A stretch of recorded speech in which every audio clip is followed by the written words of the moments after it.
تو حضرت جیسا کہ آپ نے فرمایا کہ اس میں امت کا بھلا ہو رہا ہے اس محفل میں، تو امت کا بھلا صرف دعائیں قبول ہو کے ہی ہو رہا ہے یا اور کون سی دوسری صورتیں ہیں جن صورت میں امت کا بھلا آپ کر رہے ہیں؟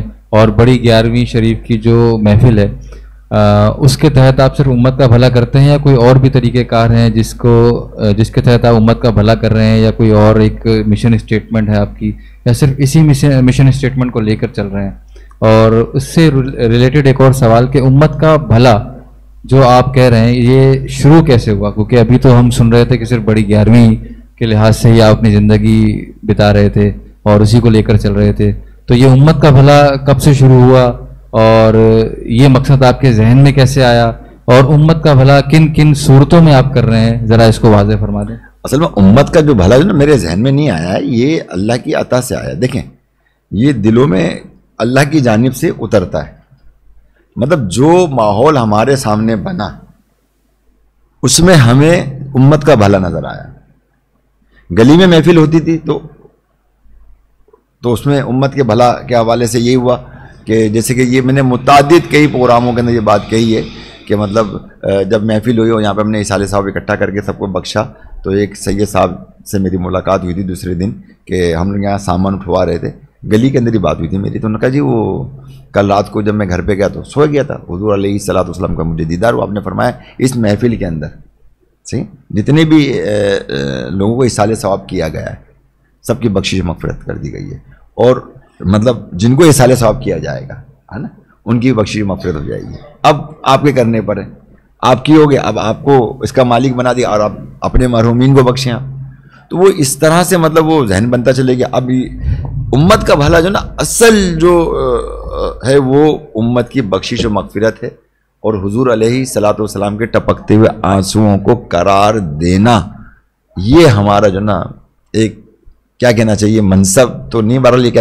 کیا کہنا چاہیے اس کو یار، کیا جملہ میں لے کر آؤں، میرے پاس کوئی جملہ بھی ترتیب نہیں پا رہا کہ کیونکہ ایک چھوٹا منہ بڑی بات ہے کہ میں حضور علیہ الصلوۃ والسلام کے جو ٹپکتے ہوئے آنسو ہیں نا، مطلب وہ میں کسی طرح ان کو قرار دینے کا میں سبب بن جاؤں کہ تاکہ ان کو یہ تسلی ہو جائے میرے آقا تاجدار مدینہ علیہ الصلوۃ والسلام کی، یہ جو بڑی 11ویں ہے یہ شخصیات والی 11ویں نہیں ہے، کیونکہ آپ لوگ بڑی میری تعریفیں کرتے ہیں، میں منع کرتا ہوں تعریفیں۔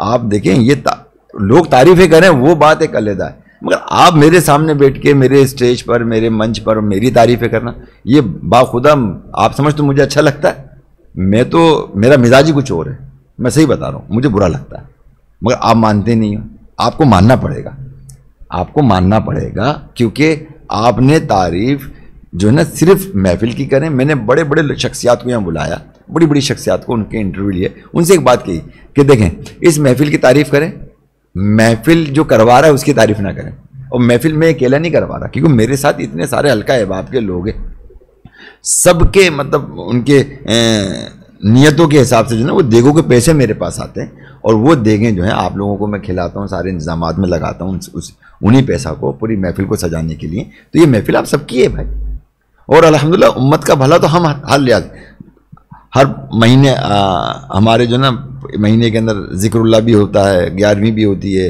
بزرگوں کے مطلب یہ کہ ایام بھی بنائے جاتے ہیں، اور ان سب کو لے کر اس امت کے لیے خصوصی دعا کی جاتی ہے۔ اچھا حضرت میں آپ کو یہاں پر انٹرپٹ کروں گا، ٹھیک ہے؟ آپ نے کہا کہ ہم باقاعدہ ایک پروگرام کرتے ہیں اور اس میں تمام لوگوں کو بلاتے ہیں، یہ وہ اگر اس اعتبار سے دیکھا جائے تو جتنے بھی پروگرام ہوتے ہیں، جتنے بھی منچ سجتے ہیں، ان کا ایک خاص پورٹ فولیو ہوتا ہے۔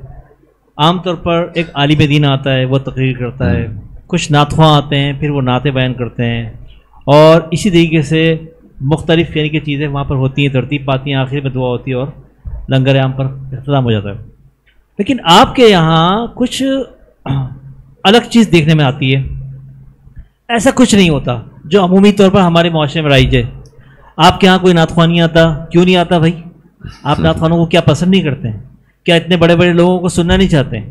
کیا آپ نہیں چاہتے ہیں کہ لوگ یہاں پر بینر پہ لکھا ہو کہ جناب اویس رضا قادری صاحب آ رہے ہیں؟ تو کیا آپ نہیں سمجھتے ہیں کہ لوگوں کا ایک ازدحام لگ جائے گا یہاں پر؟ ایسی سوچ آپ کی کیوں نہیں ہے؟ دوسری بات یہ، عام روایتی انداز فکر کو کیوں نہیں اپلائی کرتے آپ؟ آخر اس کی کیا وجہ، اس کی ذرا وضاحت کریں۔ دیکھیے اگر آپ نے گٹھالا بنانا ہو نا محفل کا، گٹھالا سمجھتے نا، اگر آپ نے بنانا ہے گٹھالا تو آپ سب کو جمع کر لیں اس لحاظ سے، اور سب کو موقع دیتے ہیں بولنے کے لیے. ہر بندہ اپنے ذہن سے بات کرتا ہے، چاہے وہ بڑے سے بڑا عالم دین ہو تو وہ بھی ایک سوچ کے بیان کرے گا، دوسرا کچھ اور بیان کرے گا. اچھا، میں نے بہت سارے جلسوں کے اندر بھی شرکت کی ہے، اور میں نے وہاں لوگوں کی گفتگو کے اندر کافی تضاد دیکھا ہے. آپ آئے، آپ نے کچھ کہا، میں نے آیا تو میں نے کچھ کہا، کسی نے کہا تو کسی نے کچھ. تو اس میں یہ نظر آیا کہ کوئی چیز جو نا ان کی ایک پلیٹ فارم پہ نہیں ہے.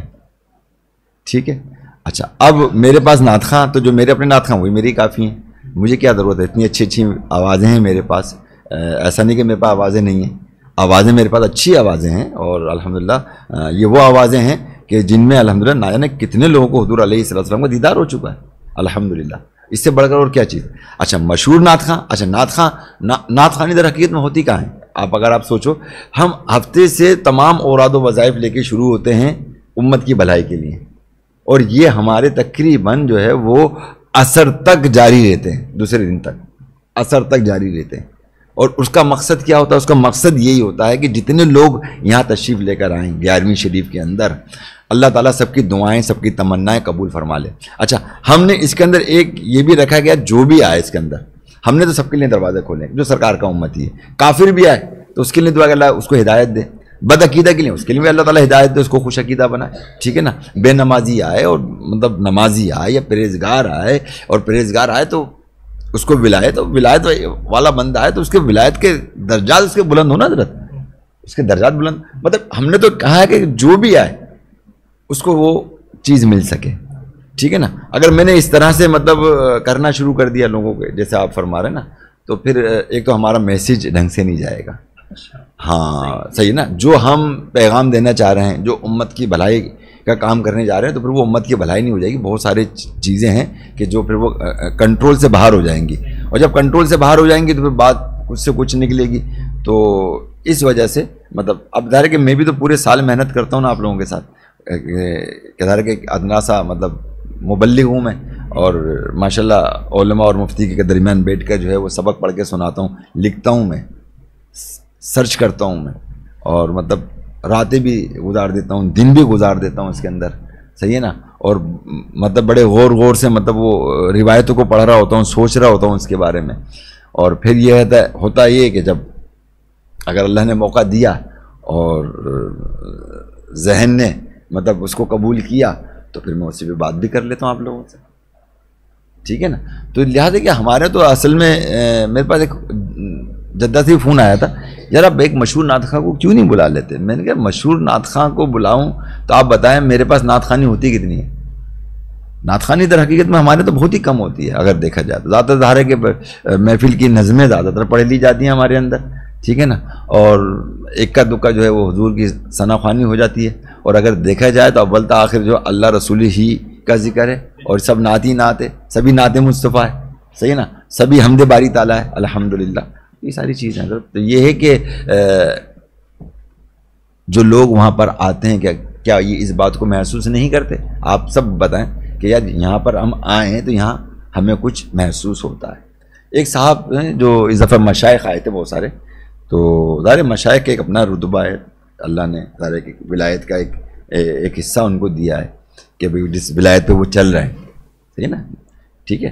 مشائخ تو ان کا یہ کہنا ہے کہ جو بھی یہاں پر آیا ہے، ہم یہ محسوس کرتے ہیں کہ جو بھی یہاں پر آیا ہے اس کا ایک درجہ اوپر ہو گیا ہے.